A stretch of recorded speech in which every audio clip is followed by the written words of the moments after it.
মোৰ লগত সকলোৱে একেলগে ক'ব, ভাৰত মাতা কি, ভাৰত মাতা কি, বন্দে নৰেন্দ্ৰ মোদী, জয় আই অসম, জয় আই অসম।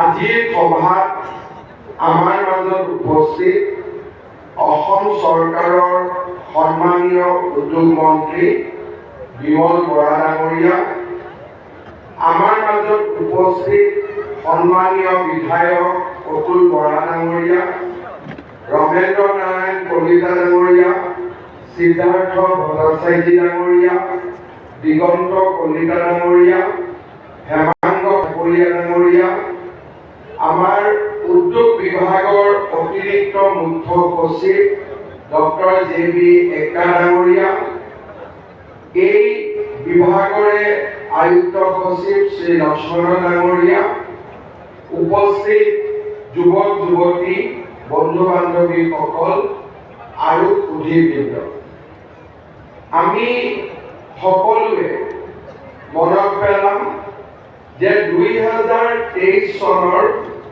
23 ছেপ্টেম্বৰ তাৰিখে আমি এই খানাপাৰা ভেটেৰিনাৰী ফিল্ডত আমি গোট খাইছিলোঁ বা আমাৰ মুখ্যমন্ত্ৰী আত্মনিৰ্ভৰ অসম অভিযানৰ যি যাত্ৰা, সেই যাত্ৰা আমি আৰম্ভ কৰিছিলোঁ। সিদিনাখন আমি 25,277 গৰাকী উদ্যমী যুৱক যুৱতীক প্ৰথম কিস্তিৰ ধন আমি আগবঢ়াইছিলোঁ। ইয়াৰে 25,056 গৰাকী আছিলে আমাৰ জেনেৰেল কেটেগৰী আৰু 221 গৰাকী আছিলে ইঞ্জিনিয়াৰিং বা চিকিৎসা বিজ্ঞান পাছ কৰা প্ৰফেশ্যনেল ডিগ্ৰী থকা যুৱক যুৱতী। এই আঁচনিখনৰ হিতাধিকাৰী নিৰ্বাচন কৰোঁতে এটা গুৰুত্বপূৰ্ণ দিশ আছিল যে 25,000 হিতাধিকাৰীৰ ভিতৰত 26% আছিলে আমাৰ নাৰী শক্তি, অৰ্থাৎ 6,550 গৰাকী যুৱতীয়ে এই আঁচনিৰ দ্বাৰা প্ৰথম আৰু দ্বিতীয় কিস্তিৰ ধন লাভ কৰিবলৈ সক্ষম হৈছে। ইয়াৰ পিছত কেইবাটাও পৰ্যায় আমি পাৰ কৰিলোঁ। 3 দিনৰ আমি ট্ৰেইনিং ল'লোঁ। উদ্যম পৰ্টেলত আমি নিজৰ নাম অন্তৰ্ভুক্তি কৰিলোঁ। আজি আমাৰ এই যিটো যাত্ৰা, এই যাত্ৰাটোৰ আজি এটা নিৰ্ণায়ক দিন। আজিৰ দিনটো এইকাৰণে গুৰুত্বপূৰ্ণ নহয় যে আপোনালোকে আৰু 1 লাখ টকাকৈ লাভ কৰিব। আজিৰ দিনটো এইকাৰণে গুৰুত্বপূৰ্ণ যে আমি আপোনালোকক প্ৰথম যে 1 লাখ টকা দিছিলোঁ তাক আপোনালোকে ভালদৰে ব্যৱহাৰ কৰি ইয়াত আহিবলৈ আপোনালোক সক্ষম হৈছে। অৰ্থাৎ আজিৰ দিনটো এটা আমাৰ সকলোৰে বাবে ব্যক্তিগত সফলতাৰ দিন। সাধাৰণতে অসমত ধাৰণা কৰা যায় যে আমি 1 লাখ টকা দিলোঁ, ল'ৰা ছোৱালীয়ে হয় মটৰচাইকেল কিনিব, নহ'লে মোবাইল কিনিব, আৰু চৰকাৰে দিয়া টকাৰে তেওঁলোকে কেতিয়াও ভাল কাম নকৰে। আৰু এনেকুৱা এটা ধাৰণা কেৱল মাত্ৰ সাধাৰণ মানুহৰ মাজত আছে এনেকুৱা নহয়। জনা শুনা মানুহেও এনেকুৱা ভাবে যে চৰকাৰে যি টকা দিয়ে, পুঁজি দিয়ে, ৰাইজে তাৰ উচিত ব্যৱহাৰ নকৰে, বিশেষকৈ যুৱক যুৱতীসকলেও উচিত ব্যৱহাৰ নকৰে। কিন্তু আজি আপোনালোক ইয়াত উপস্থিত থাকি এটা কথা প্ৰমাণ কৰিছে যে অসমত এতিয়া এটা নতুন যুৱ প্ৰজন্মৰ সৃষ্টি হৈছে, যোনে কাম কৰিব খোজে আৰু কষ্টৰে নিজৰ জীৱন নিৰ্মাণ কৰিব খোজে। আজিৰ এই দিনটো আপোনালোকৰ এটা ব্যক্তিগত সফলতাৰ দিন। কাৰণ যেতিয়া হাতত 1 লাখ টকা পাইছিলোঁ, এনেকুৱা নহয় যে মনত ইচ্ছা যোৱা নাছিল, কিন্তু আপোনালোকে সেই ইচ্ছা শক্তিক দমন কৰি এই 1 লাখ টকাৰ সুন্দৰ ব্যৱহাৰৰ বাবে প্ৰচেষ্টা কৰিছিলে। কেইবাটাও ভিডিঅ' আৰু কেইবাজনো ল'ৰাই বা ছোৱালীয়ে সামাজিক মাধ্যমত প্ৰকাশ কৰা সফলতাৰ কথা বতৰা আমি যোৱা দিনবোৰত নিজে প্ৰত্যক্ষ কৰিছিলোঁ। কেইবাখনো মিটিঙত আমাক জিলা আয়ুক্তসকলে কৈছিলে যে অকল 1 লাখ টকাই নহয়, বহু কেইগৰাকী যুৱকে পৰৱৰ্তী সময়ত PMEGP আৰু PMFMEৰ পৰাও ঋণ ল'বলৈ সক্ষম হৈছে। প্ৰায় 19 কোটি টকাৰ বেংকে আপোনালোকলৈকে স্বতন্ত্ৰভাৱে, আমাৰ আঁচনিখনৰ লগত জড়িত নহয়, স্বতন্ত্ৰভাৱে আপোনালোকক ঋণ আগবঢ়াইছে।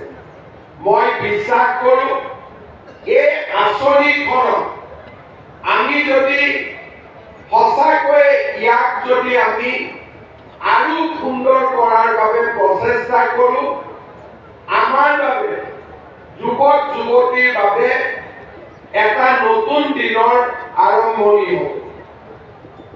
মই পোনপ্ৰথমে আপোনালোকক কেইটামান সকলোৱে জনা কিন্তু সাধাৰণতে আমি আলোচনা নকৰা কেইটামান কথা মই আপোনালোকক ক'ব বিচাৰিছোঁ। প্ৰত্যেক বছৰে আমাৰ অসমত 5 লাখ ল'ৰা ছোৱালীয়ে মেট্ৰিক পৰীক্ষা দিয়ে আৰু মেট্ৰিক পৰীক্ষা নিদিয়াকৈ প্ৰায় 2 লাখ ল'ৰা ছোৱালীয়ে স্কুলৰ পৰা বিদায় লয়। তাৰমানে প্ৰত্যেক বছৰত অসমত 7 লাখ ল'ৰা ছোৱালী মাতৃৰ ঔৰসৰ পৰা জন্ম হয়, যাৰ কৰ্ম সংস্থাপনৰ দায়িত্ব 18 বছৰ প্ৰৱেশ কৰাৰ পিছত সমাজে গ্ৰহণ কৰিব লাগে। এতিয়া যদি আপোনালোকে চিন্তা কৰে, অসম চৰকাৰক আমি যিমানেই চাকৰি নিদিওঁ কিয়, 5 বছৰত 1 লাখ দিব পাৰিম, 2 লাখ দিব পাৰিম, বহুত কষ্ট কৰিলে 3 লাখলৈকে গ'ল। কিন্তু 5 বছৰত নিবনুৱা কিমান সৃষ্টি হয়? 35 লাখ। যদি 7 লাখ কৰি প্ৰত্যেক বছৰত আমি যুৱক যুৱতী 18 বছৰ বয়সক স্পৰ্শ কৰে বুলি যদি ধৰি লওঁ, এতিয়া এই আলোচনাৰ পৰা এটা কথা আমি বুজি উঠো যে চৰকাৰী চাকৰিয়ে আমাৰ যুৱক যুৱতীসকলক কৰ্ম সংস্থাপন দি নিবনুৱা সমস্যা সমাধান কৰিব নোৱাৰে। ইয়াৰ বিকল্প কি হ'ব পাৰে? চৰকাৰ যেতিয়া নীৰৱে থাকে আৰু চৰকাৰে যেতিয়া ল'ৰা ছোৱালীৰ কথা চিন্তা নকৰে আৰু চৰকাৰে যেতিয়া যুৱক যুৱতীসকলৰ সংস্থাপনৰ কথা চিন্তা নকৰে, ল'ৰা ছোৱালীৰ সন্মুখত বিকল্প কি? ভাৰতৰ বিভিন্ন জায়গাত উদ্যোগীকৰণ হৈছে। আমি সিকিউৰিটি গাৰ্ড বা আন চাকৰি কৰিবৰ বাবে আমি অসমৰ বাহিৰলৈ যাওঁ। কিছু ল'ৰা ছোৱালীয়ে খেতিৰ কাম কৰিব, কিছু ল'ৰা ছোৱালীয়ে সৰু সুৰা দোকান পোহাৰ খুলিব, আৰু কিছু ল'ৰা ছোৱালীয়ে হতাশাত নিজকে ধ্বংসৰ পথলৈ আগুৱাই লৈ যায়। এতিয়া আমাৰ সন্মুখত বিকল্প কি? চৰকাৰে একো নকৰিব আৰু আপোনালোকৰ সন্মুখত বিকল্পও নাথাকিব। সমাজত তেতিয়া সংঘাতৰ সৃষ্টি হয়, সমাজত তেতিয়া অশান্তিৰ সৃষ্টি হয়, আৰু মানুহে যিকোনো কাম কৰিবৰ বাবে প্ৰস্তুত হয়।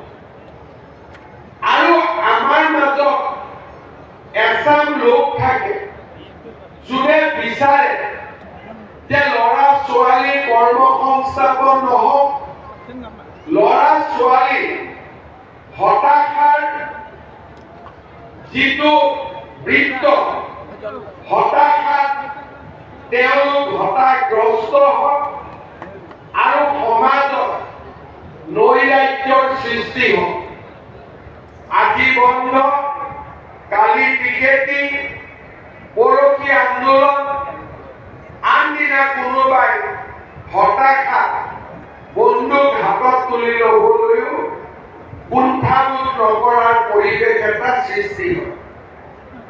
এনে দিনবোৰ আমি অসমে ওচৰৰ পৰা দেখিছিলো, আৰু ই বহুত ক্ষেত্ৰত আমাৰ মাজত এই পৰিৱেশৰ যিটো চিকাৰ, আমি সকলোৱে এই পৰিৱেশৰ কৰবাত নহয় কৰবাত চিকাৰ হৈছিল। আমাৰ ৰাজ্যত ইয়াৰ বিকল্প কি? আমি কেইবাটাও বিকল্পৰ সন্ধান কৰিছিলো।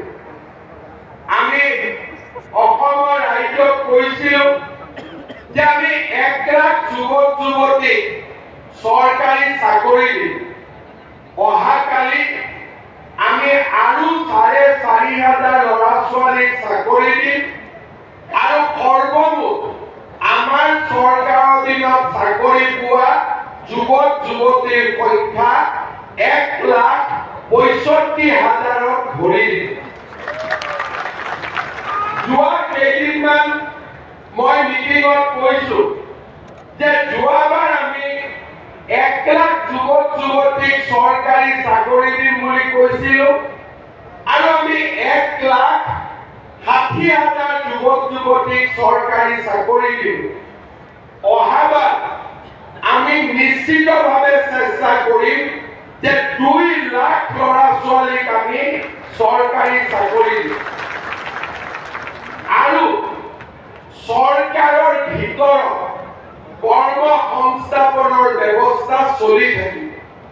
কিন্তু আমাক প্ৰয়োজনীয়তা কি আছে যে ভাৰতত আজি যি ধৰণে বিকাশ হৈছে, ভাৰতত উদ্যোগ আৰু বিশ্বৰ ঔদ্যোগিক অৰ্থনীতিত যুৱক যুৱতীৰ আজি প্ৰয়োজন আছে। পৃথিৱীখন লাহে লাহে এখন বয়সীয়া লোকৰ সমাজলৈ পৰিণত হৈছে। আজি যদি আপোনালোকে জাপান, কোৰিয়া, আমেৰিকা আদি দেশত যায়, তাত মেক্সিমাম মানুহক আপোনালোকে 45-46 বছৰ বয়সীয়া দেখা পাব। ভাৰতত ৰেলৰ ষ্টেচন, বাছ, ফ্লাইট, সমাজ, মিটিং আপোনালোকে দেখিব আমাৰ 27 বছৰীয়া যুৱক যুৱতী অৰ্থাৎ মেডিয়ান এজ বুলি তাক কয় গড় বয়স আমাৰ যুৱক যুৱতীৰ বয়স হ'ল 27 বছৰ আৰু অসমত যুৱক যুৱতীৰ মেডিয়ান এজ হৈছে 22 বছৰ